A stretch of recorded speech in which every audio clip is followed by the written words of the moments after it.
ہم خود بھی پریشان ہو کہ آج متبرک مہینہ چل رہا ہے، ماہ رمضان کا متبرک مہینہ ہے، ہم پچھلے 3 مہینوں سے سیلری سے محروم ہیں کہ ہمارے جو بچے ہیں، ہمارے جو گھر والے ہیں، وہ آنے والے وقت میں کوئی سفر نہ کریں۔ پے ریویژن 2010 میں ہوا تھا۔ اگر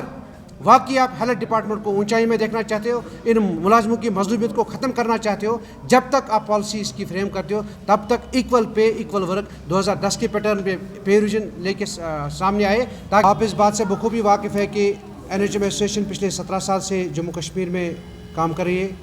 اس کے اندر تقریباً میرے خیال سے آج کے دور میں، آج کے اس ڈیٹ میں 11,000 سے زائد امپلائز کام کریں، جس میں ہم ڈاکٹرز کی بات کریں، پیرامیڈیکل اسٹاف کی بات کریں، مینیجرز کی بات کریں۔ وقتاً فوقتاً آپ کی مادھیم سے ہم نے ہمیشہ اپنی ڈیمانڈس کو اجاگر کیا ہے۔ کئی ڈیمانڈس کو سرکار نے عملایا بھی ہے، مگر کئی ڈیمانڈس ابھی بھی ان میں اندیکھی ہو رہی ہے۔ آپ کے مادھیم سے بتانا چاہوں گا کہ آج ہماری اس پریس کانفرنس کا ایک ہی مقصد ہے، جو آپ اس ریسنٹلی ہمارا جو اسمبلی سیشن چل رہا ہے، جموں کشمیر کی جو اسمبلی ہے چل رہا ہے، آپ نے خود بھی دیکھا ہو، خود بھی مانیٹر کیا ہوگا کہ ریسنٹلی آنریبل CM نے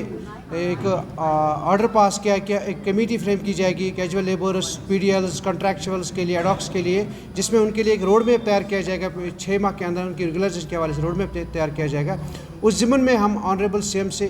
اس بات کی امید رکھتے ہیں کہ جو انہوں نے وہ آرڈر نکالا ہے، انہوں نے جو آشواسن دیا ہے on the floor of house Jammu Kashmir, جس کو مندر کہا جاتا ہے، وہاں پہ انہوں نے کہا کہ ہم ایک road map with in 6 months تیار کریں گے۔ میری گزارش رہے گی، میری اپیل رہے گی آنریبل CM سے کہ جو ایلیٹ کلاس ہے جموں کشمیر کا، جو ایلیٹ کلاس ہے، ڈاکٹرز ہو، پیرامیڈیکل اسٹاف ہو، مینیجرز ہو، اس میں RNDSP کے لوگ ہیں، اسٹیٹ ایڈز کنٹرول سوسائٹی کے لوگ ہیں، NCD کے لوگ ہیں، 11,500 سے زائد امپلائز میں کام کرتے ہیں، مگر آج تک ہمارے ساتھ وعدہ شکنی ہوئی ہے، ہمارے ساتھ بہت سارے وعدے کیے گئے، کئی ساری کمیٹیاں بھی بنائی گئی، مگر آج تک ان کمیٹیوں کا کوئی عملی جامہ انہوں نے کسی ڈیمانڈ کو نہیں پہنایا ہے۔ میں آپ کو تھوڑا آگاہی دینا چاہوں گا کہ 2018 میں ہم نے جب پروٹیسٹ کیا تھا، آپ اس بات سے بخوبی واقف ہے، اس وقت بھی ایک کمیٹی کا گٹھن ہوا تھا under the head of principal secretary honourable chief minister. اس کمیٹی کو یہ مینڈیٹ دیا گیا تھا کہ ان کی ڈیمانڈس کو ایگزامن کیا جائے اور سرکار کو رپورٹ پیش کیا جائے، مگر بدقسمتی ہماری 18 کے بعد یہاں پہ گورنر رول ہوا، 19 کے بعد UT بن گئی، پھر مسئلہ درا کا درا رہ گیا۔ اس کے بعد ایک اور آرڈر نکالا گیا 2018 میں ہی،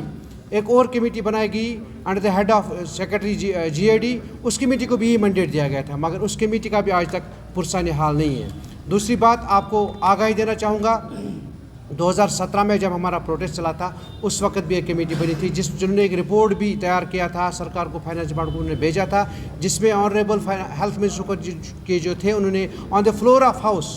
یہ کہا تھا کہ 1020 بندوں کی فائل میں نے فائنانس ڈپارٹمنٹ کو بھیجی ہے، جن کو فیزڈ مینر میں 7 سال کے بعد ریگولر کیا جائے گا۔ فائنانس ڈپارٹمنٹ میں فائل گئی، مگر اس فائل کا کیا ہے یہ حال ہے، ابھی تک ہمیں کچھ پتہ نہیں چلا۔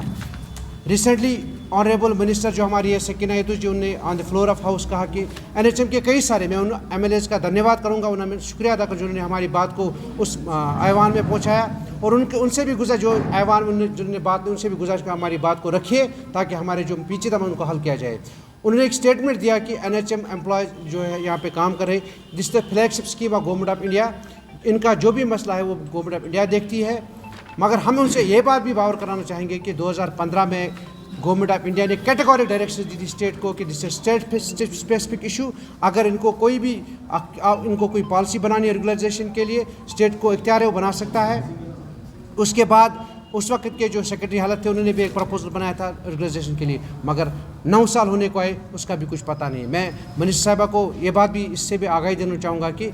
فنڈس اس وقت بھی سرکار نے ہمیں وعدہ کیا، بھارتیہ سرکار نے، کہ جو ہمارا جو بجٹ ہے وہ آپ کو کنٹینیو ملتا جائے گا، مگر اگر آپ چاہو گے آپ ان کے لیے پالیسی بنا سکتے ہو، مگر اب پتہ نہیں سر، میڈم کو شاید پوری اس ڈپارٹمنٹ میں پوری جانکاری، اس فائل کی پوری جانکاری، میں ان سے گزارش کروں گا کہ جو ہماری فائل آپ کے ڈپارٹمنٹ، اس کو ایکسپلور کیجیے، اس کو کھولیے، اس کو پڑھیے، اس کو جانچیے، اور اس کے بعد ہمارے مسائل کو دیکھیے تاکہ ان مسائل کا حل کیا جائے۔ ساتھ ہی ساتھ ہمارے کچھ امپلائز آج تک میرے خیال سے اس سروس سے 4 امپلائز ہمارے سبکدوش ہو چکے ہیں، اپنے خالی ہاتھ آئے تھے ڈپارٹمنٹ اور خالی ہاتھ لے کے گئے۔ ہم نے اس کا بھی مطالبہ رکھا ہے کہ جو آپ ایک ریٹائرمنٹ پالیسی بنائیے، ہمارا ایک کارپس فنڈ ہوتا ہے جو ہم ملازم ہی کاٹتے ہیں، اپنی سیلری میں سے کاٹتے ہیں منیمم اماؤنٹ، اسی سے ایک ریٹائرمنٹ بینیفٹ کے لیے ایک پالیسی بنائیے تاکہ جو بندہ ریٹائر ہو جائے اس کو آن دا ریٹائرمنٹ کچھ پیسہ مل جائے۔ دوسری بات، آپ کو اس سے بھی آگاہی دینا چاہوں گا کہ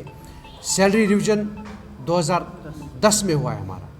اس کے بعد آج تک کوئی سیلری ریویژن، آنریبل منسٹر کل آن دی فلور آف یہ بھی کہا ہے کہ ان کو سیلری ہائیک ہوئی ہے۔ ہائیک اور ریویژن یہ دو ایک الگ الگ چیز ہے۔ ہائیک ہوئی تھی ہماری 2021 میں 10%، 10 اور 5 ہمارا اینول انکریمنٹ گورنمنٹ کی طرف سے ہوتا ہے، 12% اسٹیٹ نے دیے، وہ بھی گورنمنٹ انڈیا کا پیسہ ہے۔ اب منسٹر صاحبہ کو یہ بھی یاد دلانا چاہوں گا کہ پے ریویژن 2010 میں ہوا تھا۔ اگر